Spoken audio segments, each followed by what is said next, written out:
fasali na uku في مدح النبي a صلى game da الله yaban عليه annabi وسلم sallallahu alaihi wasallama. ظلمت سنة من أحيا Ya الظلام ce na zalunci tsarin wanda ya raya duhu a hayar zalama da fata akan mi'arar mak'ubi ne na a haya din.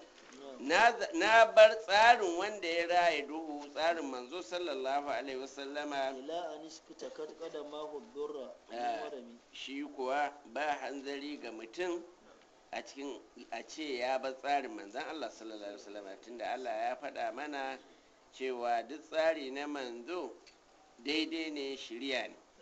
Yasa shi abin da yake wajibi akan kowa ya riko da tsarin manzon Allah sallallahu alaihi wasallama, musamman wanda yake tutiya da cewa shi masoyi ne na manzon Allah sallallahu alaihi wasallama. Za ta yiwu a ce ka so manzon Allah sallallahu alaihi wasallama alhali ba ka riko da tsarinsa, gaskiya ne son naka.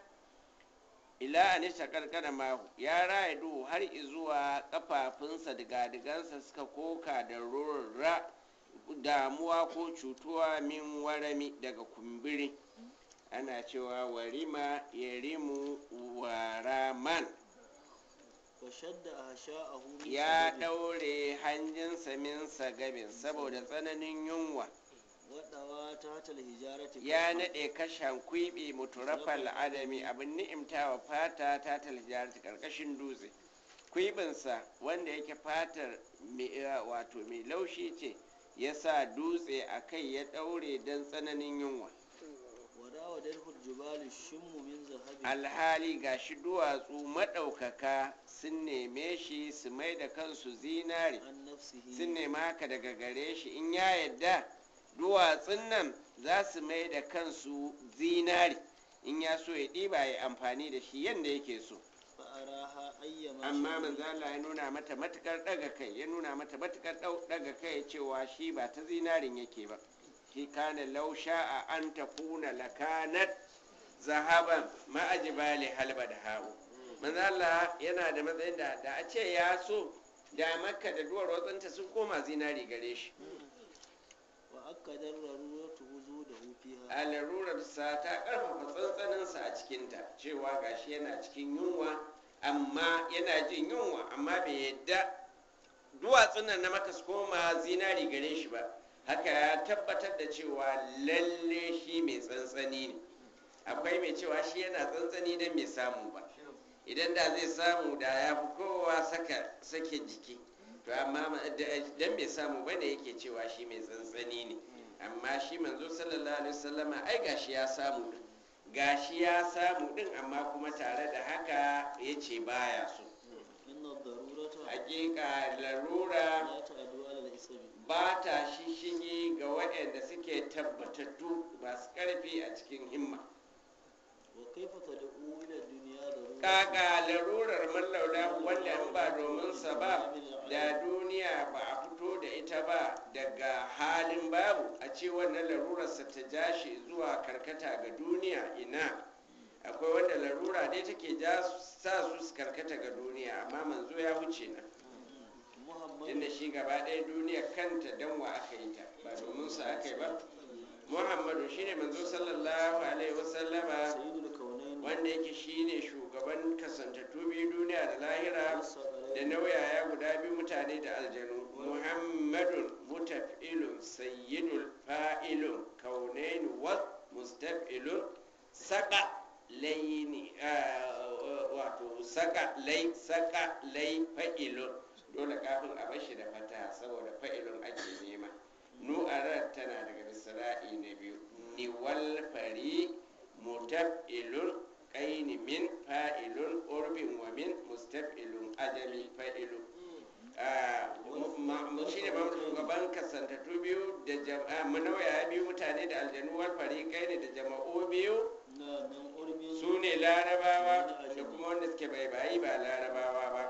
نبينا Shine annabinmu الآمر wanda yake mai umarni الناهي da duk abin da yake na kirki. Manzo Allah ya zo da umarni da duk wani abu na kirki, duk abu na kirki to manzo Allah ya zo da umarni da shi. Mai hani kuma daga duk abin da bai dace ba, duk wani abu da bai dace ba to manzo Allah ya zo da hani daga gare shi. Ba ɗaya da yake ya fi nagarta, ya fi gaskiya a daga gare shi fi kaulila a cikin faɗin la ko inda ya ce a'a to a'a ce, inda ya ce to din ce, ba a cewa a'a ya komo ya zama ba haka ba a cewa ya dawo ya zama ba haka ba. Shi ne masoyi na Ubangiji wanda ake sa ran samun cetonsa a dukkan wani halin tsoro da gafan tsoro wanda zai shigo zai kutso wa mutane, ko mukutahami wanda za a kutsawa, ta bai zama sunan fa'ili ne, ta bai zama sunan maf'uli. Wanda Allah ya kira mutane zuwa ga Allah, wanda suka za su ke riko, wato ana an shafe maf'uli saboda umumi, kamar ma ya kira kowa zuwa ga Allah, yadda ake faɗa manzo sallallahu alaihi wasallam kamar manzo ne na dukkan halitta. Wanda suke riko da abin da ya kira zuwa gare shi sun yi riko ne da igiya gairi munfasimi wanda ba yadda za a ce ya tsinke, igiyar da ba za ta tsinke ba. Ya bibici annabawa a wajen kyawun halitta da kuma cikar ɗabi'u, ba su fusace shi ba a dangane da iliminsa ko karamcinsa. Gaba ɗayansu multabisu masu nema ne mai rasulillah daga wajen manzo, suna neman garfar kamfata min albari daga kogi, ko tsotso min diyami daga girgije. Wa waqifuna ladai, masu tsayawa ne nan gare shi, nan ga iyakarsu na daga ɗigon ilimi, abinda duk suka sani kamar ɗigo ne daga kogi dangane da ilimin manzo sallallahu alaihi wasallam, ko daga wasali na hikima, ko daga wasali ɗaya na hikima. Lala shi ne wanda ma'anarsa ta cika, surarsa ba ta cika. Sannan bayan rukun na sami ubangiji mahalicin halitta ya zaɓe shi habiban alhali yana masoyi nasa. Shi abin tsarkakewa ne daga a ce yana da abokin tarayya a cikin sufofinsa kyawawa, ba wani mai sufa kyakkyawa kamar ta manzo sallallahu alaihi wasallam. A jauhari lu'ulu'i na kyau fihi da ke cikin manzo ba zai karba a ce a raba shi ba.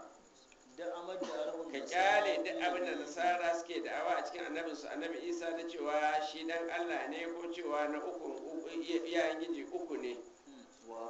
Amma ka yi hukunci da duk abin da ka so a cikin manzo mada a yabo, ka kyautata, ka tsaya ka kyautata a wajen yaban da za ka yi wa manzo sallallahu alaihi wasallam. Shi yasa wannan kamar matashiya ce kuma ga masu cewa suna yaban manzo amma su ringa zuwa da maganganun da basu dace ba. A'a, wa hatakimi ka kyautata, kai ka zo da abin da yake tabargaza ka ringa da awarwai yaban annabi kake, wannan ba yabo bane.